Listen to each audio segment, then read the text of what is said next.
Hi guys, Carlos nga pala ulit ng Unboxing and Everything. Sa video na ito, ituturo ko paano natin i-config yung access point mode ng ating Tenda AC5. So tara, mag-start na tayo.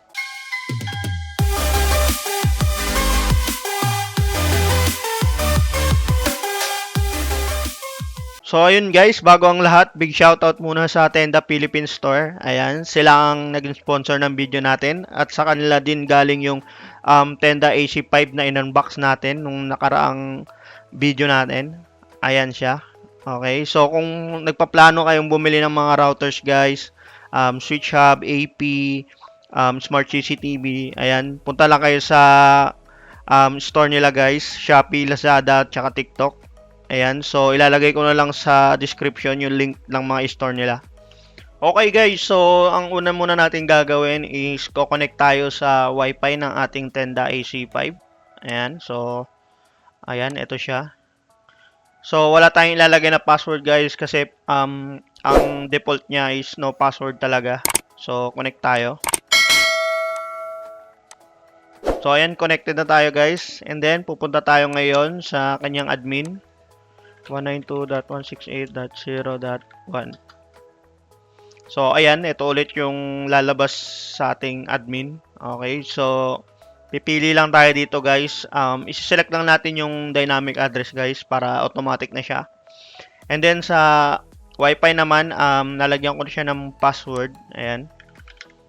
1, 2, 3, 4, 5. Ayan, so, yung Wi-Fi name, di ko na babaguhin kasi tutorial lang ito. Okay, so depende sa inyo kung ano ilalagay nyo.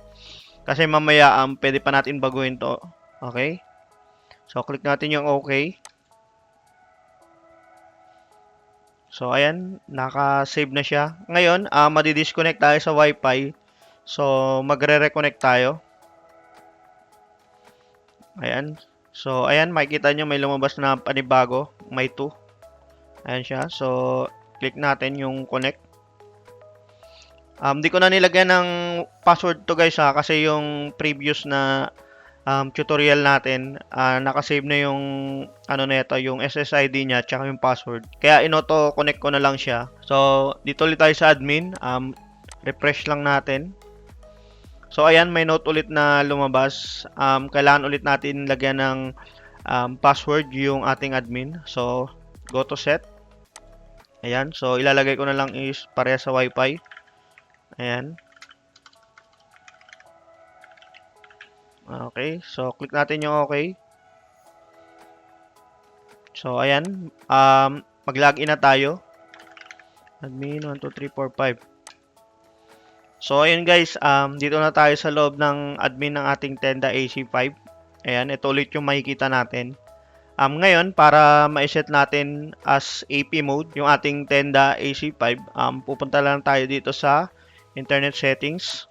Ayan. So, dito guys, sa operating mode, makikita nyo, may WISP, Universal Repeater, and AP. Okay. So, ibig sabihin ng AP guys is access point. Okay. So, i-click natin siya. Ayan. And then, i-click lang natin yung okay. Ayan, makikita nyo, may nag-pop up na reboot. Ayan. So, may nakalagay na the AP mode is enabled, the router reboots. Okay. So, parang yung process niya, mag-a-apply and then magre-reboot. Tapos yung ilalagin natin ngayon na admin inbis 192.168.0.1 is ito na, tendawifi.com. Okay, so i-copy natin yan. Ayan, so click lang natin yung okay and then wait natin mag-boot up ulit yung ating Tenda AC5. So, ayan, rebooting na siya guys. Ipa-fast forward ko na lang. So, ayan guys, i-refresh lang natin. Ayan, oops. Ayaw niya lumabas guys. Naalala ko nga pala guys, nakakonect pa ako sa internet ko. So, kailangan natin i-disconnect yung connection natin gamit yung UTP cable. Okay, so disconnect ko muna siya. Disable ko muna. Okay, ayan. So, ito, mapapansin nyo, sa Wi-Fi na lang ako nakakonect. Okay, so, refresh natin. So, ayan, lumabas na ulit yung ating admin. Tapos, yung password natin kaganina, admin 12345. So, ayan, ito na tayo ulit sa admin natin. Mapapansin nyo, kumonte yung mga nakalagay dito sa gilid, guys. Okay, pero ito, same pa rin yung lumabas, internet connection status. Tapos, nakalagay na ngayon dito is upstream router. Okay, so dito guys, sa internet settings, wala na kayo makikita ibang settings, kundi yung operating mode lang. Ayan, so sa wireless settings naman guys, ito yung same pa rin ng router mode siya guys. Okay, so nasa sa inyo ulit guys kung papalitan nyo ulit yung wifi name and password. Ayan, so yun, okay na siya, pero hindi ko na i-save para hindi tayo ma-disconnect. User management. Ayan, so dito lalabas yung mga connected device sa Tenda AC5 nyo. So ito yung desktop ko. Ayan. Sleeping mode, yung para sa LED lang to guys. Tapos yung schedule ng wifi kung gusto nyong naka-schedule siya. Advanced guys, MAC filtering lang.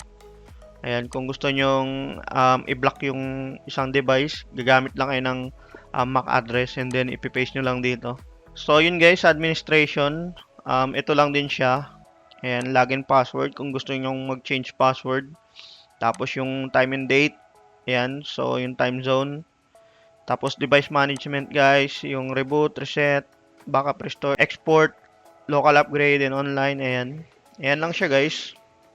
So pag naka-AP mode guys, para mas pinasimple lang yung mga configuration niya. Di tulad sa router mode guys, napakaraming settings na gagalawin dito guys. Ayan. So ganun lang yung pag-setup ng AP mode ng ating Tenda AC5 guys. Napakasimple lang.